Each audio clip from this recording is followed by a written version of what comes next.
A very happy Teachers Day to all the teachers out there. तो बात करें अगर टीचर्स डे में यहाँ तक पहुँचने की जर्नी के बारे में, तो I will talk with my PhD journey. तो PhD करते हुए मैंने कुछ इंपॉर्टेंट बातें नोटिस की कि मेरे काम करने का तरीका और मेरे रिसर्च टेक्निक्स को लोग एडमायर करते हैं। और मेरे कलीग्स अक्सर मुझसे पूछा करते थे कि कैसे मैं इतनी सारी इंफॉर्मेशन एक सुपर सीक्वेंसिंग तरीके से प्रोसेस कर पाती हूँ, कैसे मेरे फंडामेंटल इतने स्ट्रांग और क्लियर हैं, कैसे मैं इन सभी कॉन्सेप्ट्स को एक राइट प्लेस और राइट टाइम पे कनेक्ट कर पाती हूँ। और इन्हीं सब स्किल सेट की वजह से मुझे इंडियन साइंटिस्ट के साथ साथ जर्मन साइंटिस्ट के साथ भी काम करने का मौका मिला। इस जर्नी में मैंने बहुत सारे रिसर्च आर्टिकल पब्लिश किए और दिल्ली यूनिवर्सिटी से अपनी PhD कंप्लीट की। इसके बाद शुरू होते हैं कुछ एक्सपेरिमेंट्स। मैंने यंग जनरेशन यानी कि कॉलेज स्टूडेंट्स के साथ कनेक्ट करके एज अ फैकल्टी काम करना शुरू किया और रियलाइज़ किया कि मैं अपनी नॉलेज को कितनी आसानी से बाकी सभी तक पहुंचा सकती हूँ। और ये महसूस किया कि अगर किसी के पास ऐसा स्किल सेट है जो अपने जैसे और लोगों को रेज कर सकता है, तो उसे गुरु बनना चुनना चाहिए। और वही गुरु आप सभी के भीतर हजारों चंद्रगुप्त और हजारों अर्जुन को तैयार कर सकता है। यही उसके स्किल सेट का एक असली ट्रिब्यूट है और यही अपने राष्ट्र के निर्माण में वो अपने पुरुषार्थ की एक मजबूत ईंट रखता है। इसी फीलिंग के साथ, इसी प्राउड फीलिंग के साथ I am standing in front of you all, ताकि मैं आप सभी के भीतर के अर्जुन और चाणक्य को पहचानने में हेल्प कर सकूं। जैसे एक अच्छा डायरेक्टर किसी एक कॉम्प्लेक्स कंसेप्ट को भी बड़े आसानी से, बड़ी सहजता से एक फिल्म में दिखा देता है, उसी तरीके से मुझे लगता है कि मेरा भी वही काम है, जिसमें मुझे फिजिक्स के कंसेप्ट्स को बड़े सहजता से, बड़े अच्छे से डायरेक्ट करके स्टूडेंट्स के सामने लेकर आना है, ताकि वो बहुत आसानी से उसे एब्जॉर्ब कर ले। इसी काम को मैं टीचिंग कहता हूँ। टीचिंग से मेरा रिश्ता मतलब ऐसा है कि मैं 12th क्लास मैंने पास की तो मैं फिर 10th के बच्चों को पढ़ाने पहुँच गया। उसके साथ साथ जैसे मैं जब ग्रेजुएशन कर रहा था तो हर साल अपने से जूनियर वाले स्टूडेंट्स को मैं पढ़ा रहा था। मास्टर्स का थोड़ा सा गैप अगर लें तो उसके जस्ट बाद PhD के दौरान फिर मैंने मतलब जैम और नेट के बच्चों को फिर पढ़ाना शुरू कर दिया। तो पढ़ाने से जो एक कनेक्शन था, एक अच्छा कनेक्शन मेरा बना रहा, उसी से कंसेप्ट मेरे हिसाब से कुछ अच्छे रहे, उससे ठीक है कुछ जो भी है पॉकेट मनी भी मैं अर्न करता रहा, और जो कंसेप्चुअली उसमें मुझे बिल्डअप मिला, तो तभी ये सब जो एग्ज़ाम थे, जो नेट, TFR, ZEST, ये सब एग्ज़ाम में टाइमली ही निकाल सका। तो पढ़ाते हुए जो मेरा पैशन है वो उसी टाइम से बिल्ड था।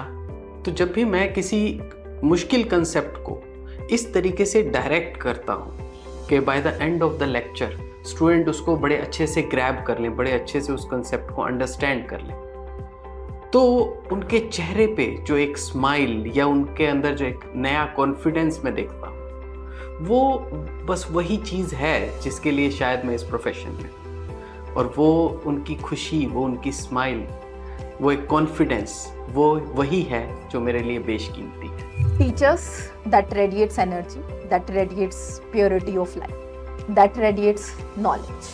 टीचर्स जो आपको नॉलेज देते, जो आपको लाइफ लेसन सिखाते, जो आपको लाइफ के बारे में बताते। मेरे साथ भी कुछ ऐसा ही है। अगर मैं आपके सामने यहाँ पे खड़ी हूँ तो मेरे पीछे रोल है मेरे टीचर्स का, जिन्होंने मुझे नर्सरी से लेके मास्टर्स तक इतनी नॉलेज दी, इतना लाइफ लेसन्स दिया। और उन टीचर्स को ही आइडल मान के मैंने भी सोचा कि क्यों ना मैं इस लेगेसी को कंटिन्यू करूँ, क्यों ना मैं जो मुझे आता है वो बच्चों तक पहुँचा।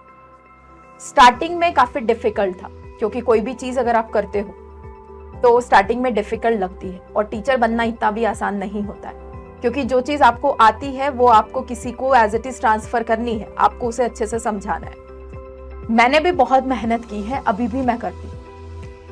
किस तरीके से अगर कोई चीज़ मुझे आपको सिखानी है तो उसको 2 से 3 बार खुद से देखना कि इस तरीके से अगर मैं आपको समझाऊँ तो ज़्यादा अच्छे से समझ में आएगी। लेसन्स को पूरा प्रिपेयर करना ताकि मैं ईजिली आपको समझा पाऊँ और आपको अच्छा लगे और आपको लगे कि हाँ, हमें कुछ सीखने को मिल रहा है। इसी तरीके से डेडिकेशन के साथ में भी आपकी लाइफ, आपको ऐसे ही मेहनत करनी पड़ेगी। आपको कोई चीज़ सीखनी है, कोई एग्ज़ाम निकालना है, क्योंकि बिना किसी मेहनत के कोई भी चीज पॉसिबल नहीं होती। Hard work is the only solution, hard work is only की, कोई शॉर्टकट नहीं।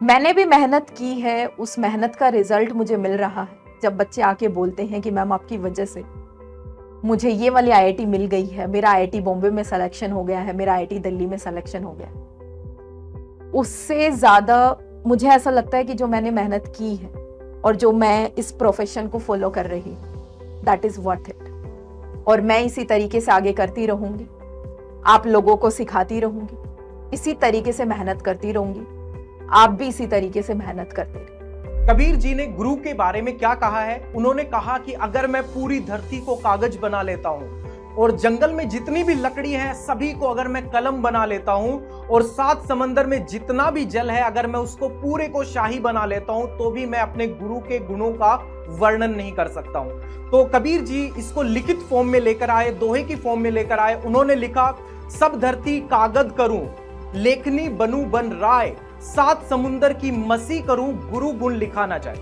एक टाइम मैंने भी एग्ज़ाम दिए, उनका प्रेशर फील करा, कभी क्वेश्चन सॉल्व ना होना तो कभी टेस्ट में नंबर कम आना, है ना। बहुत सेल्फ डाउट होता है और कॉन्फिडेंस तो बहुत डाउन हो जाता है। पर इस बीच जो मैंने एक चीज़ नहीं करी वो था नेवर गिविंग अप। चाहे कितना ही हार्ड क्वेश्चन हो, चाहे कितना ही टफ कॉन्सेप्ट हो, अगर करना है तो करना है। और इसी स्ट्रगल और इसी मेहनत ने और कंसिस्टेंसी ने मुझे आज यहाँ तक पहुँचाया है। और अब जब मैं अपने स्टूडेंट्स की आंखों में देखती हूँ वही चमक, तो लगता है कि हाँ यार, वो स्ट्रगल और जर्नी सक्सेसफुल थी। ये जर्नी तो मेरी थी, लेकिन सक्सेस हम सब की होगी। When I was doing PhD at IIT Kharagpur, once my supervisor told me, Devasis, can you take classes for BTech Biotech students? I told, yes sir, why not? You won't believe, last night I could not sleep properly because I did not know that I have to stand there for 120 minutes, because usually the BTech classes are 2 hours. So whole night I used to think कि मेरा preparation सही होना चाहिए, so that I should be able to stand in front of them for 120 minutes. And you won't believe, after that my sir was so happy with my teaching and he had given me an opportunity to take classes for the entire semester and so on and so forth. मैंने 4 साल class लिया IIT Kharagpur में of BTech students. That gave me a huge confidence to deal with any students in the country. Yes, I owe to IIT Kharagpur. In addition to that, मैंने किताब लिखना शुरू किया on different aspects of life science as well as biotechnology domain when it comes to preparatory exams like CSIR, DBT, JRF, IIT JAM, TIFR entrance or anything, GATE, anything. So today, if I count my number of books, it will go past 25. And when I look back the students' success, their success stories and their inspirational journey, it motivated me like anything. Many students are so emotionally attached to me. Many students leave their comments like anything. So these are the cherishable moments as a teachers. These are the actual rewards and these are the actual motivation factors which always keeps me going and which always keeps me inspiring for the next hour to come. Hello everyone, एक छोटा सा message आप सभी लोगों के लिए। आप सभी लोग यूनिक हैं, हर एक स्टूडेंट यूनिक होता है, हर एक स्टूडेंट के अपने एक्सपीरियंसेस हैं, हर एक स्टूडेंट की अपनी सिचुएशंस है। तो आप सभी एक ही फॉर्मूला पे काम नहीं कर सकते हैं।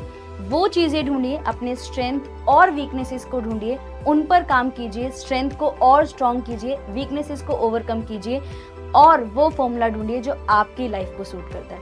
All the very best for your future. जब आप स्टूडेंट होते हो तो हमेशा दिमाग में, आप भी जैसे बहुत सारे बच्चे हैं, बच्चों सबके दिमाग में एक गोल होता है कि हाँ हमें आगे जाके क्या बनना है। तो एक ख्वाब, एक गोल या एक ड्रीम मेरा भी था कि I want to become a teacher.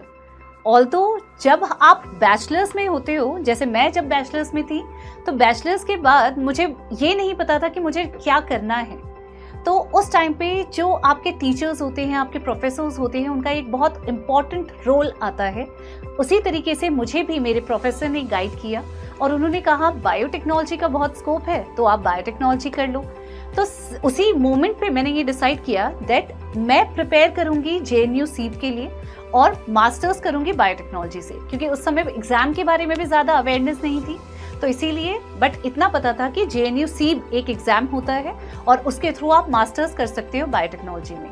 तो पहले मेहनत की, आप जानते हो बायो वाले बच्चों के लिए जो बहुत ज़्यादा इम्पोर्टेंट होता है वो होता है PCM को अच्छे से पढ़ लेना, क्योंकि अगर PCM अच्छे से नहीं पढ़ा तो आप क्वालिफाई नहीं कर पाओगे एग्जामिनेशन को। तो इसीलिए बहुत ज़्यादा स्ट्रगल करना पड़ा PCM को पढ़ने के लिए, बट अल्टीमेटली क्वालिफाई हो गया था एग्जामिनेशन। एग्ज़ाम क्वालिफाई हुआ तो गैट बी के, मतलब जिसको आप अब गैट बी बोलते हो, तो गैट बी के तरह हमने इस एग्ज़ाम को क्वालिफाई करके मास्टर्स में एडमिशन लिया। तो मास्टर्स जब बायोटेक्नोलॉजी से कर रही थी तो आगे जाके सोचा कि क्या मैं टीचर बन पाऊंगी, इसके आगे मुझे क्या करना चाहिए। तो बहुत सारे एग्जाम्स के बारे में ड्यूरिंग मास्टर्स पता चला, और जब पता चला तो इतना मन में था कि अगर टीचर बनना है या कोई असिस्टेंट प्रोफेसर बनना है तो मुझे एग्जाम्स को क्वालिफाई करना ही पड़ेगा। इसीलिए ऑल्दो जर्नी जब आप करते हो तो वो जर्नी स्मूथ नहीं होती बच्चों। एग्जाम्स को क्वालिफाई करने के लिए जो पेशेंस चाहिए, जो कंसिस्टेंसी चाहिए, डिसिप्लिन चाहिए, इनफैक्ट उस प्रेशरफुल एनवायरनमेंट में जितनी मेहनत आपको करनी पड़ती है, वो सारी चीज़ें करने के बावजूद जब आपके रिजल्ट्स वैसे नहीं आते, फर्स्ट अटेम्प्ट में एग्जाम क्वालिफाई नहीं होता, तो डिसहार्टेंड होता है। लेकिन इतना ज़रूर पता था कि कंसिस्टेंसी से ही मैं अपने गोल्स को अचीव कर पाऊँ। तो ड्यूरिंग मास्टर्स गेट क्वालिफाई हुआ तो मास्टर्स में अच्छा पढ़ने की वजह से, थोड़ी सी मेहनत करने की वजह से गोल्ड मेडल मिला। गोल्ड मेडल की वजह से इंस्पायर के लिए एलिजिबल हुई और उसके वजह से इंस्पायर फेलोशिप मिल गई फॉर PhD एडमिशन। तो PhD में एडमिशन लिया था इंस्पायर फेलोशिप को लेके, लेकिन मीनवाइल जैसे ही फर्स्ट ईयर में थी तो CSIR नेट क्वालिफाई हो गया। जब CSIR नेट भी क्वालिफाई हो गया, लेटर ऑन मैंने ARS नेट भी क्वालिफाई किया। तो ये जर्नी आपको इसलिए बता रही हूँ बच्चों, क्योंकि मेरी जैसे ही आपकी जर्नी भी होगी। हमने जहाँ पे हम सभी बच्चे स्टार्ट करते हैं विद स्ट्रगल करना होता है, पेशेंस रखना होता है, डिसिप्लिन और कंसिस्टेंसी मेंटेन करनी होती है, पर्सिस्टेंट रहना होता है, तब जाके हम अपने गोल्स को अचीव कर पाते हैं। इसी तरीके से ये पूरी जो जर्नी रही, ऐसा नहीं था बहुत एक स्मूथ जर्नी थी, विथ हर्डल्स थी, बहुत सारे हर्डल्स फेस करने पड़े। कभी कभी बहुत अच्छा लगता था, ऐसा लगता था टॉप ऑफ द माउंटेन पे हूँ, अब तो ये अचीव कर लिया है, लेकिन थोड़े मोमेंट बाद ये पता चलता था नहीं, अभी तो स्ट्रगल और है, अभी तो गोल अचीव करने की राह में बहुत सारा आपको अभी पेशेंस रखना पड़ेगा, तब जाके आपको अपना गोल अचीव हो पाएगा। तो इसी तरीके से PhD करने के लिए पेशेंस रखा।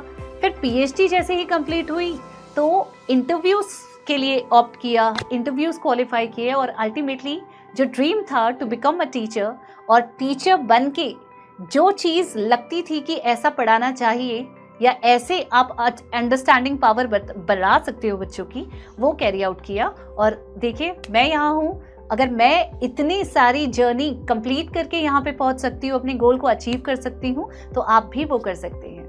तो इसीलिए कंसिस्टेंसी, पेशेंस और डिसिप्लिन, इन सब के साथ अगर प्रिपरेशन आप करोगे तो आप हमेशा अपने गोल को इजीली अचीव कर पाओगे। एक वक्त था जब मैं भी एक स्टूडेंट था। एग्जाम प्रेशर की वजह से रातों को जागता था। कभी रिजल्ट खराब आता, कभी कॉन्फिडेंस टूट जाता, और कभी कभी तो सोचता था क्या मैं कभी अपना सपना पूरा कर पाऊंगा।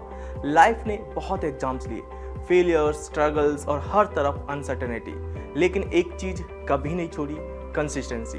दिल के अंदर एक आवाज़ थी, सीखना है और एक दिन सबको सिखाना है। जब दोस्तों के डाउट सॉल्व करता था तब फील होता था कि टीचिंग सिर्फ कैरियर नहीं, मेरा पैशन है। वो छोटी छोटी मोमेंट्स ने मुझे एक नए सफ़र की तरफ ढकेला, स्टूडेंट्स से टीचर बनने का सफ़र।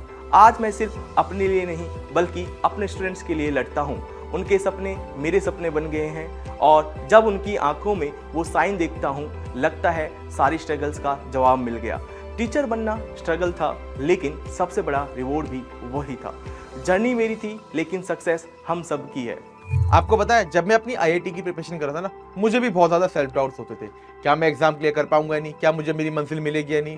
तो अपने आप को मोटिवेट रखने के लिए मैंने इन दो चीज़ों पे बहुत फोकस किया।